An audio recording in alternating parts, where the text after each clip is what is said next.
não procura os seus interesses, não se exaspera, não se ressente do mal, não se alegra com a injustiça, mas regozija-se com a verdade. Tudo sofre, tudo crê, tudo espera, tudo suporta. Agora vamos lá no segundo texto. Para mim aqui está fácil porque eu já deixei marcado, mas eu espero você encontrar. Eclesiastes, livro de Eclesiastes, capítulo 4.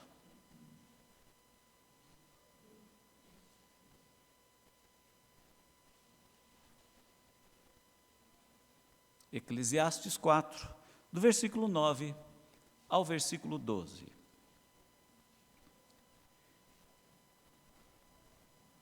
Melhor é serem dois do que um, porque tem melhor paga do seu trabalho. Porque se caírem um, levanta o outro, ou levanta o companheiro. Ai, porém, do que estiver só, pois caindo, não haverá quem o levante. Também se dois dormirem juntos, eles se aquentarão, mas um só, como se aquentará? Se alguém quiser prevalecer contra um, os dois lhe resistirão. O cordão de 3 dobras não se arrebenta facilmente. Meus queridos, o mês de junho, para mim, é muito valioso. Todo o tempo é valioso, mas o tempo de junho, para mim, ele tem um sentido muito especial. E eu revelo para os irmãos por quê. Primeiro, porque é o dia dos namorados. Como eu sou um romântico incurável, para mim o dia dos namorados é muito especial. O mês de junho para mim é importante porque é o aniversário da Nilza, aniversário da minha esposa. E para mim é muito importante isto, porque eu celebro a Deus com muita alegria, com muita gratidão a existência do grande amor da minha vida, da pessoa mais importante da minha vida, que é a Nilza, a minha esposa, né? E aí eu avanço um pouquinho, estico um pouquinho o mês de junho, até o dia 4 de julho, porque é o aniversário do meu casamento, né? Foi quando eu me casei com a Nilza em 1987, muitos aqui ainda não haviam nascido. Então essa tríade, ou essas três datas sequenciais, me deixam assim muito emocionado, muito tocado, e mexe profundamente comigo. E eu quero lembrar os irmãos que no dia 12 agora foi dia dos namorados, né? Então, dia dos namorados, como eu já disse, por eu ser um romântico sem cura, e agora já entrando na terceira idade, eu ainda não consegui perder a importância dessas datas, especialmente desta, e não consegui perder a importância do costume de celebrar o amor, de celebrar a minha esposa, celebrar o meu casamento, celebrar a minha convivência, celebrar as bênçãos de Deus, de viver um grande amor. E caso você concorde comigo, quero deixar uma afirmação. Mais do que a importância que eu dou para esta data e essas outras datas juntos, a Bíblia, como fonte de ensino para nós, eu entendo e acho muita base na Bíblia para associar a celebração do amor, a celebração dos namorados na própria palavra de Deus. O namoro, o noivado, o casamento, exatamente por conta do que ela define como um amor entre duas pessoas. Se você for observar e buscar na Bíblia, as informações sobre isso, eu tenho certeza, você vai ficar chocado pela quantidade de mensagens, de relatos bíblicos acerca da importância de uma pessoa na vida do outro, ou da vivência, da realização, da aventura de um relacionamento entre um homem e uma mulher. Se você for observar desde o livro de Gênesis, você vai encontrar essas referências. Lá no início, Deus viu que não era bom que o homem vivesse só.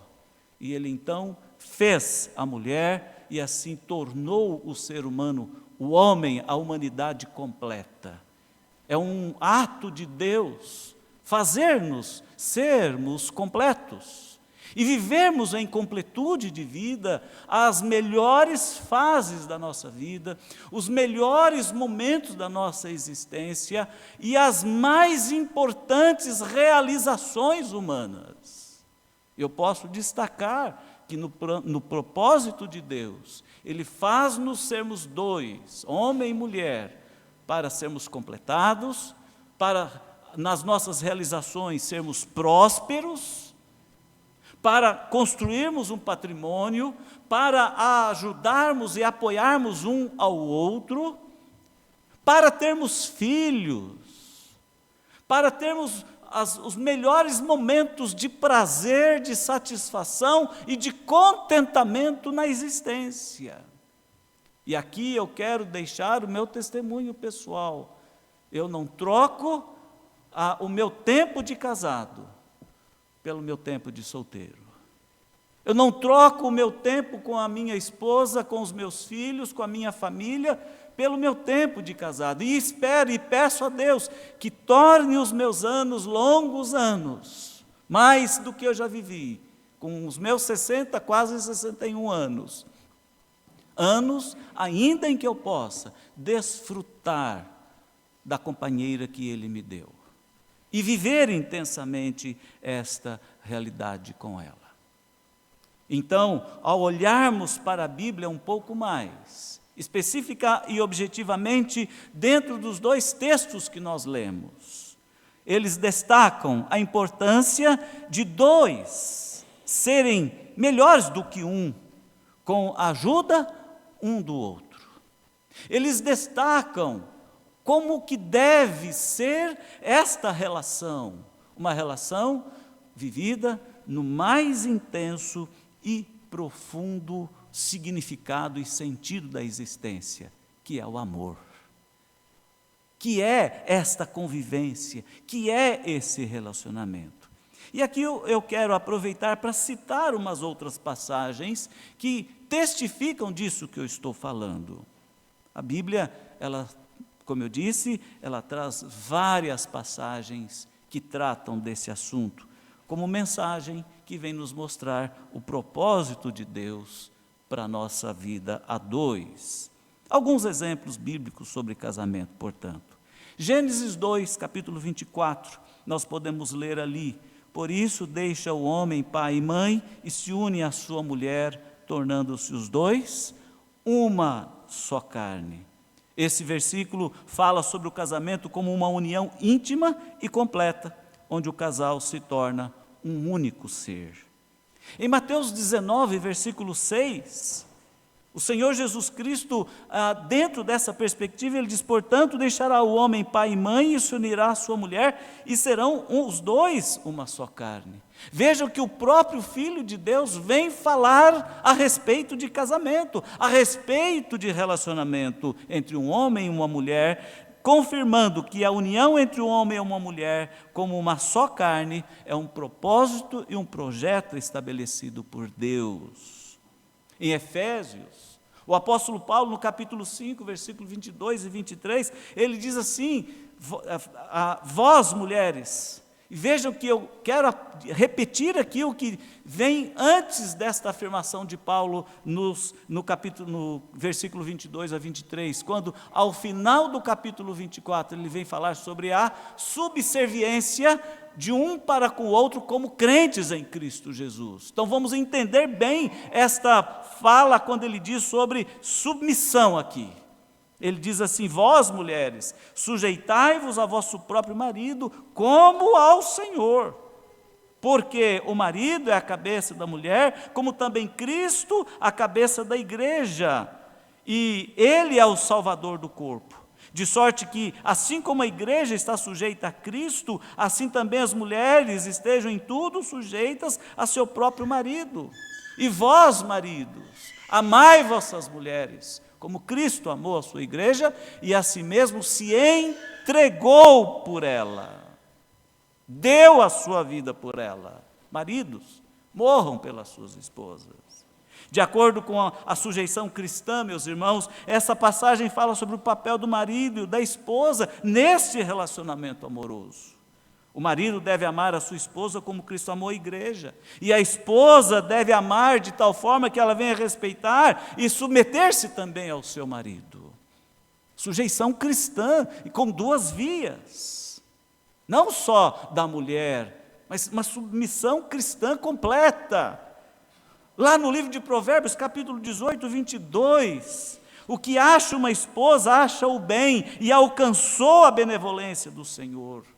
Aqui nós vamos encontrar a palavra de Deus dizendo que quem está sozinho encontra uma boa companhia, encontra algo bom, onde um é bênção na vida do outro. E ainda Malaquias, capítulo 2, versículo 15, não agi ou não haja traiçoeiramente com a esposa da sua juventude. Esse texto fala sobre a importância da fidelidade nesse relacionamento e o respeito mútuo entre o casal. Meus queridos, quantas passagens bíblicas nós podemos elencar, ler, e eu tenho certeza que eu vou te cansar de tantas passagens bíblicas falando sobre vida conjugal, sobre relacionamento amoroso, a importância disto no plano de Deus para a nossa vida. E a Bíblia é tão séria nesse sentido, que há um livro na Bíblia inteirinho que fala sobre o relacionamento entre o homem e a mulher. O livro o livro bíblico o Cântico dos Cânticos, ou Cantares, como alguns preferem dizer. Em resumo, meus queridos, a Bíblia ensina que o casamento é uma instituição divina, estabelecida para unir e manter um casal, um vínculo de amor, de respeito e fidelidade, que deve ser honrado por ambos numa parceria que dure a vida toda. E isso é o que a Bíblia diz sobre uma relação amorosa.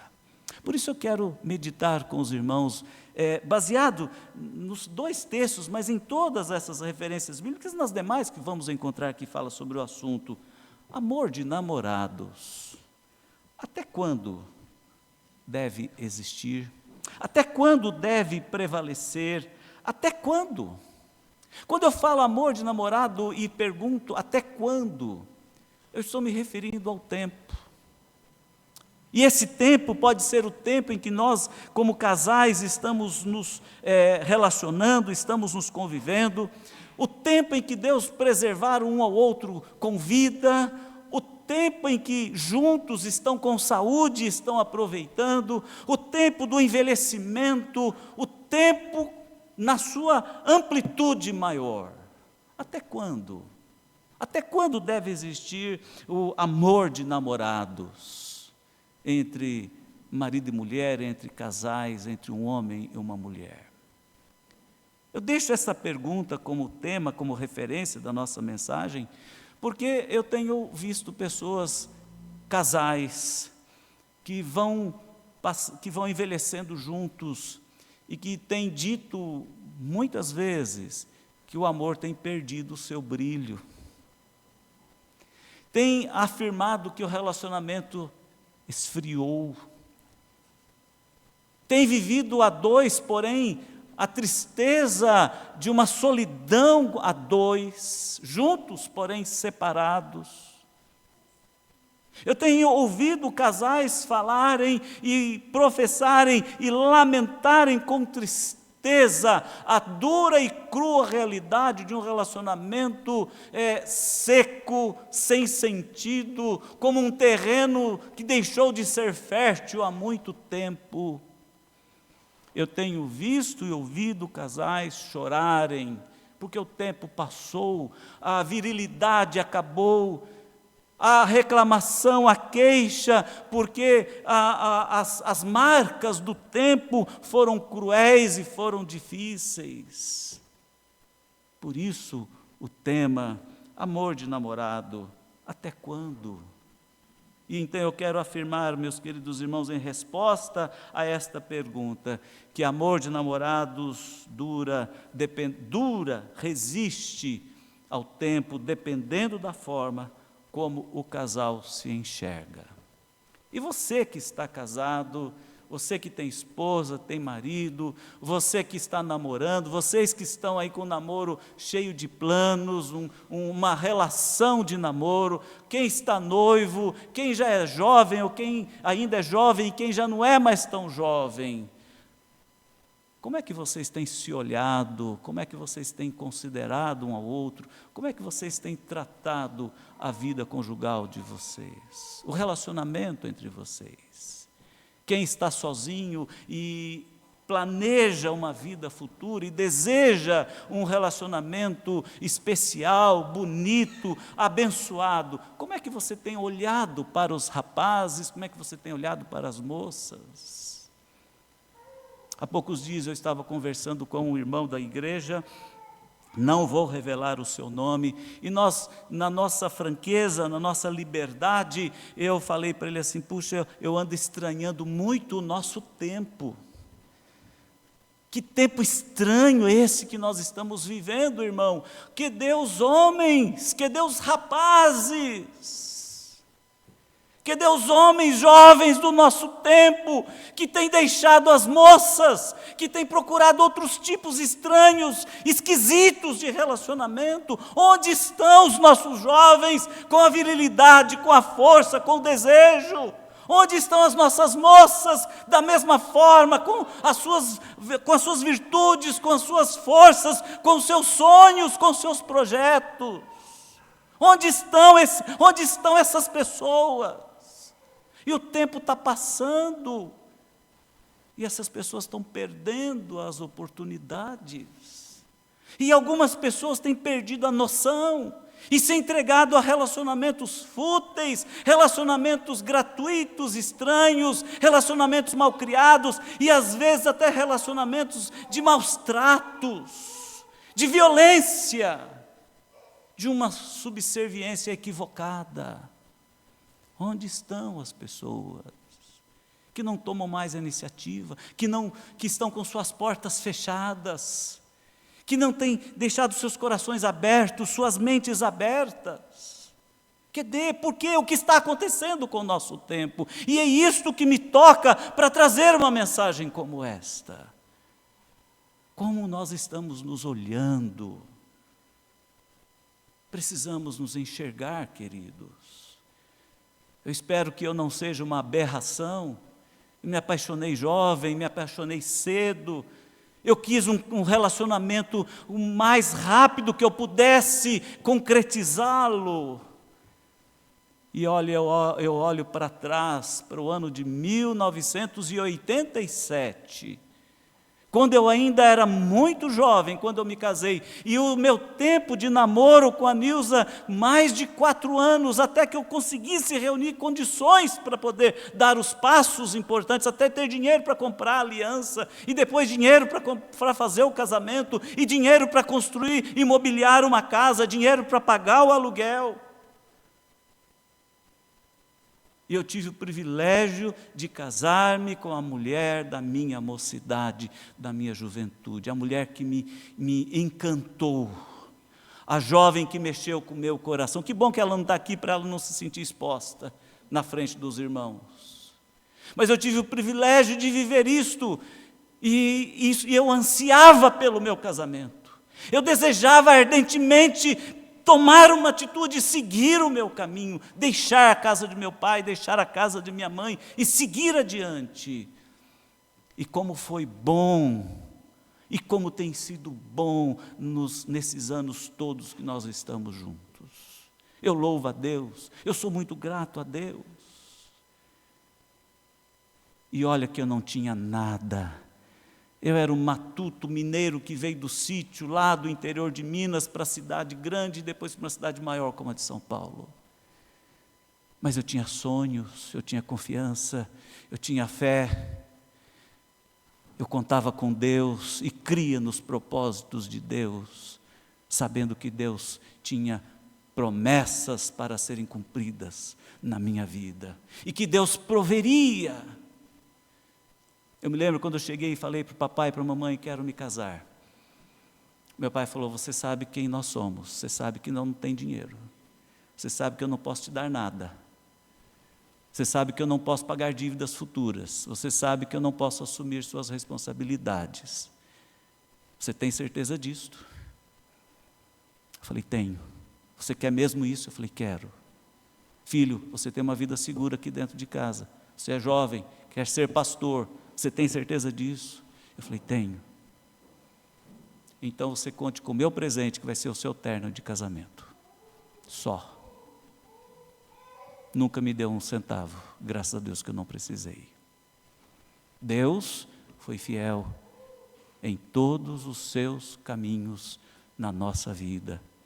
E se você, um homem de Deus, mulher de Deus, viveu momentos como esse de expectativa, de confiança nas promessas do Senhor, você vai se lembrar do que Deus fez na sua vida. Você há de concordar que este foi o melhor caminho a seguir. E por isso você está aqui hoje, nesta noite, me ouvindo. Meus queridos, amor de namorados vai até quando? Dependendo de como você olha para o outro. Como você olha para o outro. E há 3 lições aqui que eu quero deixar como aplicação para esta forma de nós nos olharmos. Homens que olham para as mulheres, maridos que olham para as esposas, rapazes que olham para as moças e moças que olham para os rapazes. Como vocês se olham? Meus queridos, amor de namorados dura quando ele ultrapassa os limites de um mero sentimento. Ele dura e nunca acaba quando ele ultrapassa aquilo que é um mero sentimento. Tudo começa, queridos, quando nós nos conhecemos. As pessoas, quando se encontram e se interessam uma pela outra, com o passar do tempo, isto precisa ultrapassar o sentimento inicial. Precisa ultrapassar as aparências. Com o tempo, as realidades expostas se tornam evidentes e, por vezes, geram conflitos e visões e experiências estranhas que não eram contadas. Quanto à forma de pensar, a forma de agir, e principalmente através dos acontecimentos comuns e diários. Somente um sentimento como o apaixonamento, as sensações boas e as alegrias não sustentam um namoro prolongado, não dão base para um casamento, porque essas alegrias, esses prazeres, essas sensações, esses apaixonamentos são afligidos pelas realidades. Eu brinco sempre, tem o aluguel para pagar, tem os boletos, tem o convênio de saúde, tem as doenças que chegam, tem o dia a dia, tem as horas de trabalho, tem o compromisso, tem os horários. Por isso, o amor verdadeiro sabe enxergar essas realidades cotidianas, onde uma pessoa trata a outra de uma maneira em que a relação é uma parceria, onde há ajuda, dedicação e entrega. E isso ultrapassa um mero sentimento. Se você me perguntar o que foi que você enxergou na Nilza quando você a conheceu, a pessoa mais bela, mais linda, a pessoa mais especial, mais apaixonante, mais tudo. Mas isso não sustenta casamento, isso não sustenta e não mantém o relacionamento longo. Mas a partir disto, nós passamos a nos olhar e a nos enxergarmos como companheiros. E assim criamos uma cumplicidade, assim criamos uma parceria, assim criamos alternativas, buscamos soluções juntos, crescemos juntos, realizamos juntos, concretizamos um grande projeto. E é esse amor que nos mantém unidos. E é esse amor que mantém as pessoas unidas. Pare e pense um pouquinho nisso. Começa com o sentimento, mas tem que ultrapassar em muito esse sentimento. A segunda aplicação que eu quero fazer, quando a pergunta amor de namorados, até quando? Meus queridos, amor de namorados é uma escolha que leva em conta as convergências e as divergências. Que leva em conta as diferenças, que leva em conta a personalidade, a pessoa do outro. Hoje não existe mais essa brincadeira, porque se tornou politicamente incorreta. Descobri quem é minha esposa, vou devolvê-la. Aquela brincadeira, não vale devolver. Então, quando a minha mãe morreu, meu pai morreu, eu ainda brinquei com a Nilza, olha, é tarde agora, você não tem nem para quem querer devolver. Meus amados, quando nós nos olhamos e nos enxergamos, nós vemos a pessoa como ela é. E como isso é importante para a sustentação e a manutenção do amor, e para continuarmos namorados no decorrer do tempo, e nós queremos namorar mais ainda, porque o tempo é favorável para isto, o tempo dura. Meus amados, as divergências, as convergências, às quais nós somos conduzidos, e nós precisamos enxergar, isso é importante porque, obviamente, nós somos de realidades originárias totalmente distintas, nós viemos de famílias diferentes, nós viemos de lugares diferentes. Eu brinquei aqui no começo, eu vim lá do interior de Minas, da fazenda, do sítio. A Nilza nasceu aqui em São Paulo, na Gema, aqui no Brás. E nós trazemos conosco a nossa história de vida, a nossa personalidade, nós trazemos conosco aquilo que nós vivemos até então. Infelizmente, hoje em dia as pessoas querem olhar uma para a outra e ver a perfeição. Não sei que perfeição é esta. E o pior, as pessoas hoje querem se casar como que se elas já tivessem vivido há 50 anos, com uma conta bancária super recheada, com bens materiais adquiridos numa proporção, assim como um apartamento, uma casa, e não sei quem, que já tenham viajado o mundo inteiro. Meus queridos, melhor fazer tudo isso a dois do que fazer sozinho, para depois viver a dois. É melhor trabalhar a dois para conquistar tudo isso, para vencer as dificuldades, para realizar sonhos e fazer projetos juntos. Nas nossas diferenças, nós precisamos ter a sabedoria de buscar uma convivência honesta, uma convivência íntegra, uma convivência profunda, e descobrindo o que nós temos em comum, vencendo as diferenças, nos fortalecendo. O texto fala, um aquentando o outro, ajudando o outro a se levantar. O texto bíblico que nós vemos fala para não nos afligirmos um ao outro, não lançarmos dúvidas sobre o outro, mas acreditar, crer e ali viver intensamente, para que as nossas divergências se tornem convergências com o passar do tempo e as diferenças sejam resolvidas. Hoje está assim, qualquer dificuldade, vamos separar. Sentem juntos, conversem, sejam honestos, sejam francos. Jovens que ainda não se casaram, conte as suas histórias de vida um para o outro. Falem dos seus traumas, falem das suas alegrias, falem das suas dificuldades, das suas fraquezas. Abram os corações. Se revelem quem vocês são. Colaborem, ajudem-se. Um amor de namorado dura enquanto essas coisas acontecem.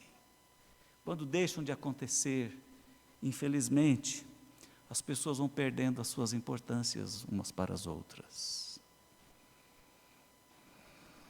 Você não precisa sair contando os seus segredos para todo mundo, mas conte para o seu namorado, conte para a sua namorada. Conte os seus sonhos, fale dos seus projetos, fale dos seus desejos. Converse sobre a sexualidade, converse sobre as finanças. Jovens que ainda não se casaram, sejam honestos quanto à sexualidade, não guarde segredos. Preservem-se para que o sexo seja, sim, uma vivência depois de casamento, depois do casamento ser realizado. Não apressem as coisas. Não banalize a relação sexual. Mas conversem, planejem, aqueçam os motores. Para que quando chegar o tempo, conforme a própria palavra de Deus diz, não apresse as coisas, não desperte o amor enquanto ele não estiver pronto. Prepare primeiro, amadureça um pouco, troquem ideias, conversem, busquem convergências nas divergências. E depois de casados, continue fazendo isso com uma intimidade, uma profundidade muito maior. Por isso não há dúvidas de que amar é mais do que um sentimento, é também uma escolha que leva em conta as diferenças. Inclusive, nesta trajetória, nós sabemos e conseguimos respeitar o outro com as suas características pessoais, com as suas pessoalidades. Tem casal que passa a vida tentando mudar o outro. Mas é interessante que hoje quer uma coisa do outro, amanhã já quer outra, já mudou, já desmudou. Meus queridos, nós precisamos aceitar o outro como ele é, e é a terceira e última aplicação que eu quero fazer. O amor de namorados dura, enquanto nós olhamos para o outro e aceitamos o outro em toda ou com toda a sua complexidade. Meus amados irmãos, ninguém, nenhuma outra criatura é mais complexa do que o ser humano. Como a nossa mente nos torna pessoas complexas. Essa semana eu estava lendo uma matéria científica que fala a respeito de uma pessoa que doou para a pesquisa um pouquinho da sua massa encefálica. E essa pessoa morreu, obviamente, e depois de ela morta, 3 milímetros. 3 milímetros, para você ter uma ideia, é menos do que meio centímetro. 3 milímetros quadrados de massa encefálica. Então resolveram mapear esta pequenininha quantidade de massa encefálica. E depois, com essa pesquisa, resolveram fazer uma avaliação sobre como poderia ser feito o mapeamento da massa encefálica de todo o cérebro. E descobriram uma coisa: não existe possibilidade disso acontecer. Só de armazenamento de informática, de computador, precisariam de 57 hectares. Imagina um computador que ocupe 57 hectares de espaço para poder realizar e armazenar as informações. Você faz ideia o que é isso? Que tamanho de computador é esse? Se 3 milímetros, eles demoraram vários anos para fazer o mapeamento. Isso mostra o que nós temos aqui dentro. do nosso cérebro, da nossa caixa encefálica, o quanto isso nos torna pessoas complexas. E tem uns processos neurológicos chamados sinapses e etc, etc, etc. Querido, esse negócio é complexo demais. Por isso que nós choramos e rimos ao mesmo tempo. Nós temos raiva, nós temos alegria, nós temos prazer, nós temos tristeza, nós passamos por isso, nós temos fome, sede, e nós queremos viver, nós queremos ir e voltar, nós construímos, derrubamos, fazemos de novo, e assim nós mudamos, nós somos assim.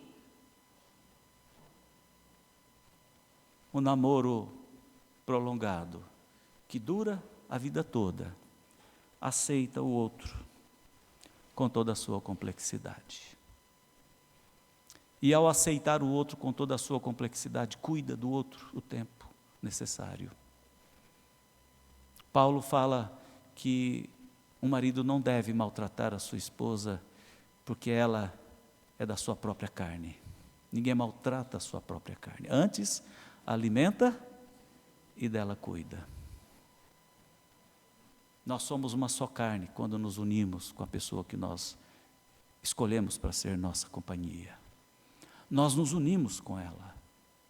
E é por isso que nós precisamos nos unir com pessoas diferentes. Não com pessoas iguais. Nunca vi um casamento prosperar, um namoro prosperar, um relacionamento prosperar, quando os dois pensam a mesma coisa, têm os mesmos gostos, fazem as mesmas escolhas. Nós precisamos valorizar as nossas diferenças. Inclusive, sermos pessoas de sexos diferentes. Essa coisa de pessoas do mesmo sexo não faz parte do propósito de Deus. Homem não nasceu para casar com homem, para se relacionar com homem, intimamente, sexualmente, conjugalmente, não. Nem a mulher nasceu para se relacionar com outra mulher dessa forma. As mulheres podem ser amigas, podem amar com um amor de amiga, podem ter intimidade, compartilhar segredos, compartilhar coisas. Mas a vida não foi feita para compartilhá-la toda com a pessoa igual. Homens podem amar o outro como amigos, como companheiros, pessoas de confiança, parceiros, companheiros de realizações, de projetos, mas não para se apaixonar e viver a intimidade conjugal. Não foi assim que Deus fez. E se em algum momento a nossa mente nos conduziu para estas coisas, nós precisamos repensar isto. Isso, mudar, tirar isso da nossa mente, que é complexa, e colocar outras ideias melhores. E construir relacionamentos bons. Na Bíblia nós aprendemos que uma pessoa que ama não enxerga somente o seu aspecto exterior, e a sua aparência do belo, do atraente, do sensual e do apaixonante, mas enxerga a realização de uma caminhada de vida com o outro que é diferente. Enxerga a pessoa na sua totalidade, na flor da juventude, no decorrer do tempo, até na velhice. Eu não sei quantos velhos vocês conhecem, ou vocês conheceram. Mas os velhos que eu conheci, quando perderam suas companhias, passaram a gemer e a sofrer constantemente. Que dê o meu companheiro, que dê minha companheira, que dê o meu amor, que dê minha vida. Onde está? Papai ficou viúvo, e eu herdei do papai o romantismo.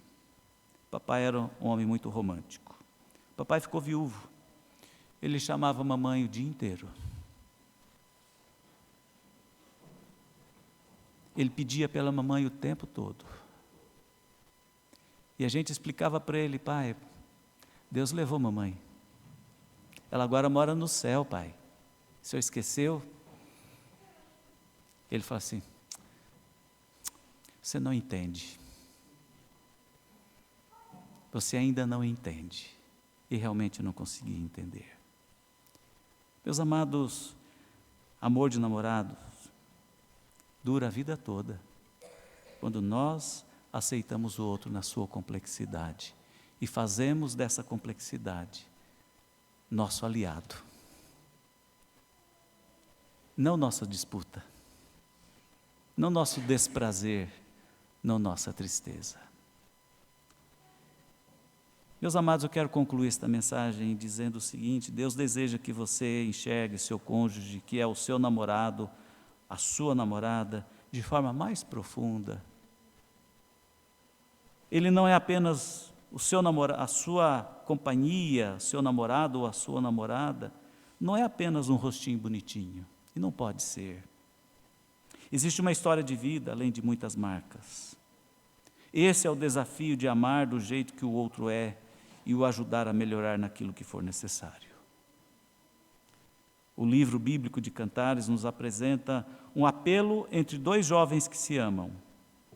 É o daquela jovem para o seu amado, não deixar de amá-lo, de amá-la.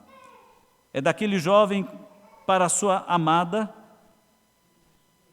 não para deixar de amá-lo, apesar de quem fosse o outro. É um apelo para que ambos vivam uma vida juntos, no plano e no propósito de Deus. Esse é o nosso grande desafio como casais, como homem, como mulheres. Nós somos mais que aparência. Nós somos mais do que sentimento. Nós somos mais do que o pouquinho que nós externamos com a nossa expressão e com as nossas palavras. Nós somos uma vida.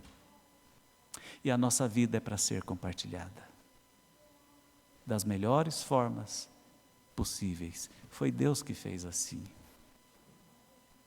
Foi Deus que inventou esse negócio. Deus nos fez um para o outro. Então, Dia dos Namorados, para mim, e eu espero que para você, seja um momento importante para premiar, para honrar, para alegrar, para homenagear esta pessoa que é importante para você. E que você faça isso sempre. Que você valorize sempre a vida a dois que você tem.